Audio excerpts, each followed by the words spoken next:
Why did the man get hit by a bike every day? Because he was stuck in a vicious cycle. In all seriousness, I want to ask the question, why are we in this cycle?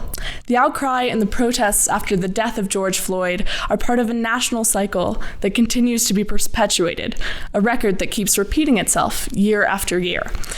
So how do we contextualize that? How do we understand it within the context of our society and the context of our small little town? Well, when I need to contextualize and rationalize the events of the world, I do research and consider small details in a broader picture. So let's talk about implicit bias. The definition of implicit bias is the attitudes or stereotypes that affect our understanding, actions, and decisions in an unconscious manner. In more approachable terms, this means that implicit biases are simply the thoughts and judgments that we have about other people or things that are subconscious and that we might not even know about. Implicit biases are formed by our society and by the community that we live in, and by all of the media that we consume, whether it be TV, music, books, or articles. So, how can someone in Netherlands have an implicit bias against people of color? We live in a community with a large Caucasian population and not many minorities. In my classes at Netherlands schools, there are 1 or 2 people of color per class. Many assume that our little community is essentially untouched by the racism that is found all around America. But to understand this, I had to see beyond Netherlands and see the context of our national history. Now, before I begin, I want to get across something very clearly. I am as white as a piece of paper. Sometimes the sun shines just a tiny bit too brightly and you can look through me. I am so pale that I don't even have visible eyebrows. So I will never be able to fully understand the experience of Black individuals in America. I will never know the true extent of what they experience every day. And my goal with this video is to call attention to the history and information that have better allowed me to understand the overwhelming state of affairs that our country is currently dealing with. Right after the end of the Civil War, the American South was economically devastated.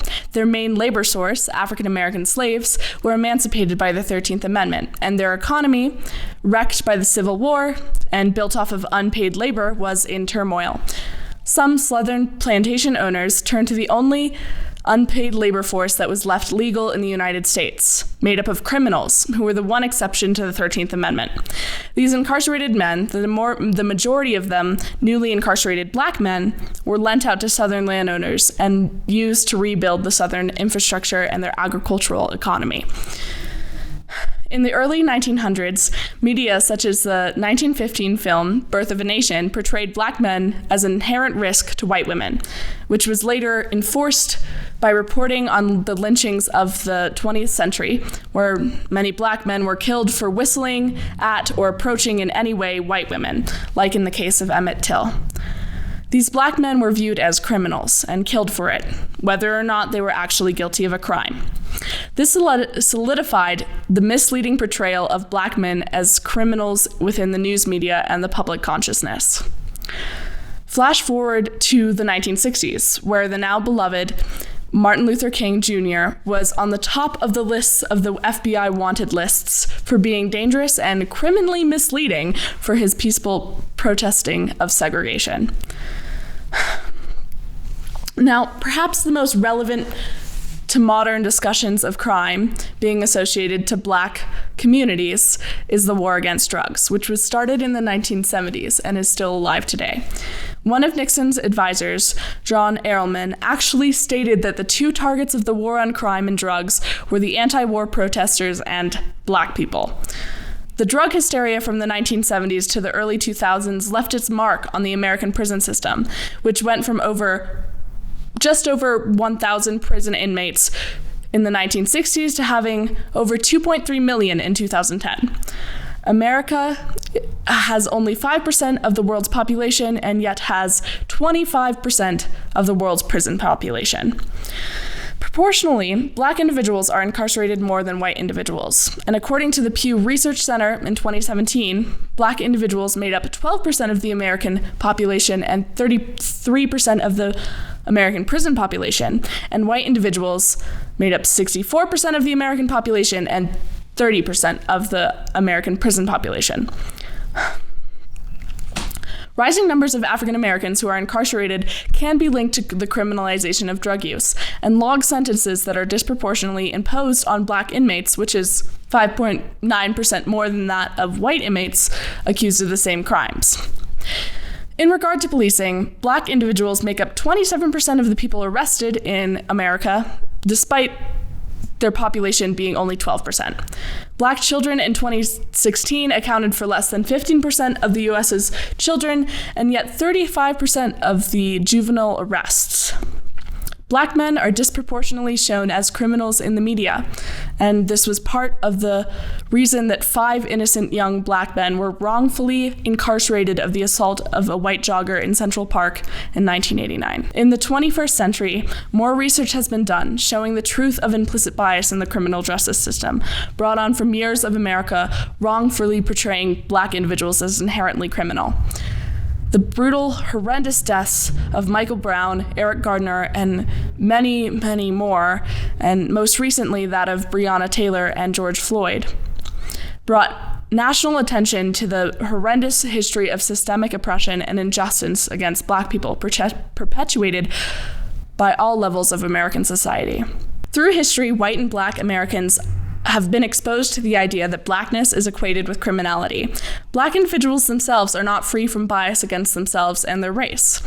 W.E.B. Du Bois described it as having a double consciousness, the philosophical concept that biases against oneself, whether they lie within racism, sexism, or homophobia, can exist within one's own mind as almost a separate self, and develop into deeply ingrained self-hatred and affect one's perception of self, which limits one's potential.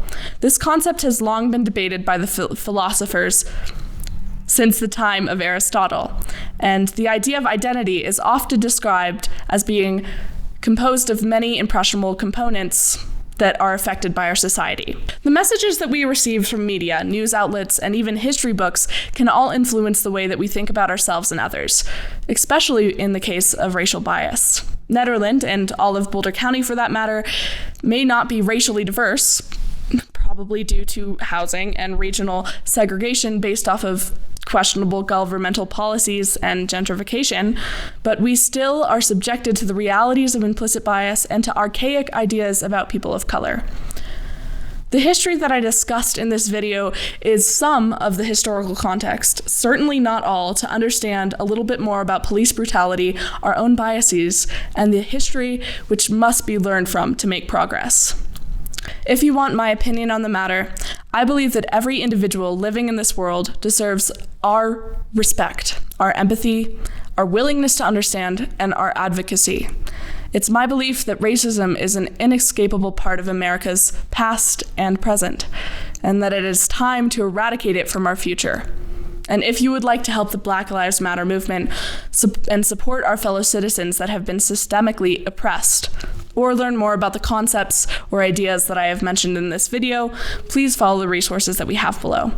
I hope this video helped you contextualize your reality and the overwhelming amount of news that surrounds us. And let's continue this discussion.